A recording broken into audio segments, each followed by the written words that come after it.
Maagang nagbakasyon ng Magnolia Hotshots sa PBA playoffs.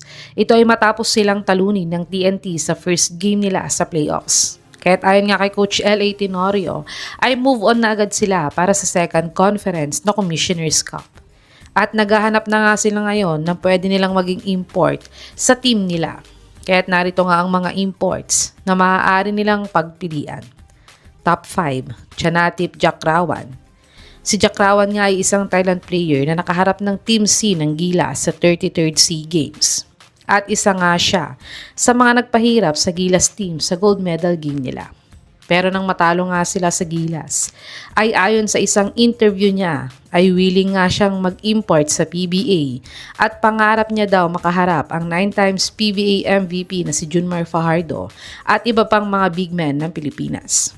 Kaya't kung gustong subukan ng Magnolia si Jakrawan ay tiyak na gustong-gusto niya ito.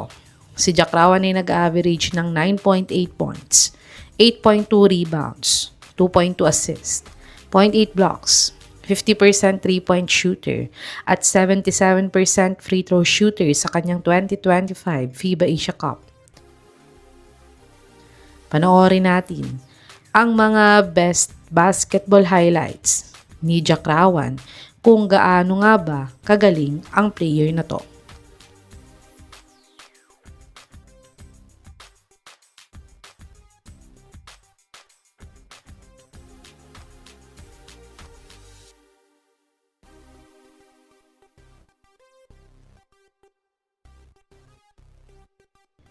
Top 4, Tony Bishop.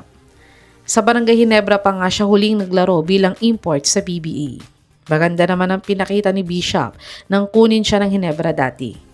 At ngayon nga ay currently free agent siya at walang team na nag-sign sa kanya overseas. At dahil former teammate nga siya ni Coach L.A. sa Ginebra, ay baka pwede siyang subukang kunin ng Magnolia bilang import nila.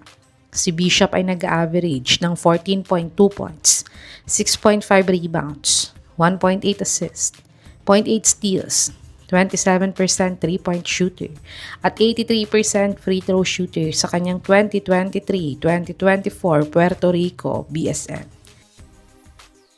Panoorin natin ang maikling PBA highlights ni Bishop kung gaano nga ba siya kagaling na import sa PBA.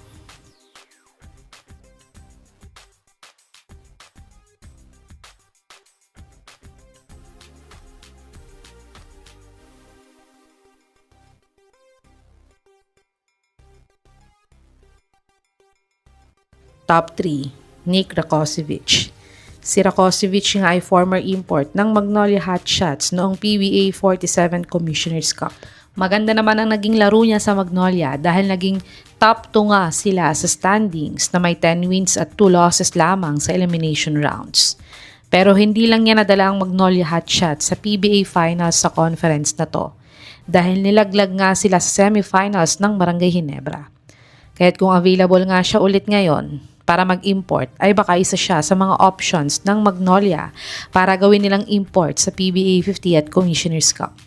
Si Rakocevic ay nag-average ng 7.6 points, 6.2 rebounds, 0.5 steals, 0.6 blocks, 49 field goal percentage at 57% free throw shooter sa kanyang ongoing Australia NBL 2025-2026 season. Panoorin natin ang maikling PBA highlights ni Nick Rakocevic kung gaano nga ba siya kagaling na import para sa Magnolia Hotshots.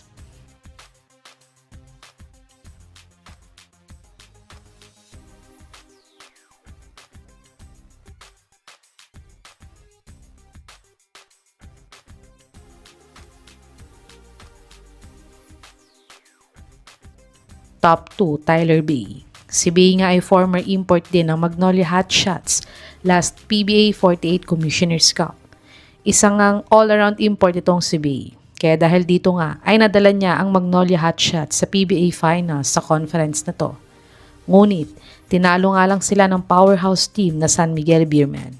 Pero tiyak na isa si Bay sa mga gusto ulit ibalik na import ng Magnolia Hotshots kung available nga ito.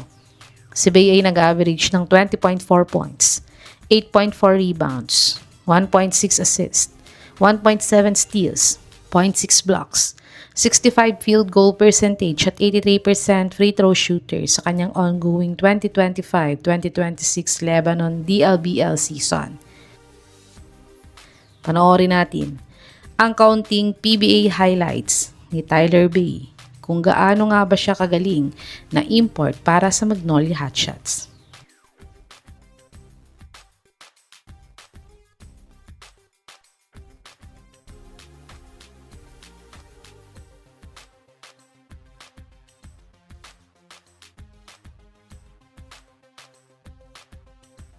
Top 1, Dwight Howard. Si Superman nga ay matagal nang gustong-gustong maglaro sa PBA bilang import. Di nga lang siya napagbigyan dati dahil may height limit pa ang mga import sa PBA. Pero last PBA season nga ay tinanggal na nila ang height limit tuwing Commissioner's Cup. Kaya dahil dito nga ay pwede nang maglaro si Howard sa PBA bilang import. At ayon nga sa isang video niya ay gusto niya daw maglaro sa PBA bago siya magretiro sa basketball. Kahit ayon din naman sa source na to ay balak ngang kontakin ng Magnolia Hotshots si Dwight Howard para gawin nilang import ngayong upcoming Commissioner's Cup. Nag-average si Howard ng 17.5 points, 10.5 rebounds, 1.1 assist, 2.6 blocks, 60 field goal percentage, 55% free throw shooter in his 33rd Dubai Championship Tournament. Panoorin natin ang mga best game highlights sa SGA Pilipinas kung magiging fit nga ba siya sa sistema ng Magnolia Hotshots.